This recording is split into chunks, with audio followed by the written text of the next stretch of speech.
Junior KG Jhulelal trust school में पढ़ंदी आहियां। मां उल्हासनगर में रहंदी आहियां। अॼु मां तव्हांखे हिकु बैत थी ॿुधायां। बैत जो नालो आहे पिंजी नानी। पिंजी नानी, पिंजी नानी, पिंजी नानी, रोज ॿुधाए नई कहानी मुंहिंजी नानी।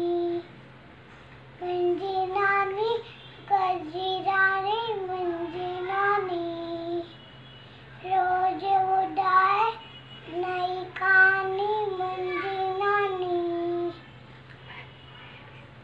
सुबह सवेरे उथंदी आहे, नाव डरी जो वठंदी आहे।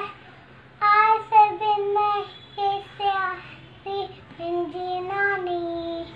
पिंजी नानी गजी रानी मुंहिंजी नानी, रोज ॿुधाए नई कहानी मुंहिंजी नानी। सभ खां मिठड़ो बोले थी, राज अंदर जा खोले थी। सभ खां मिठड़ो बोले थी, राज अंदर जा खोले थी। आए सभिनि में यही प्यारी मुंहिंजी नानी। मुंहिंजी नानी घर जी रानी मुंहिंजी नानी, रोज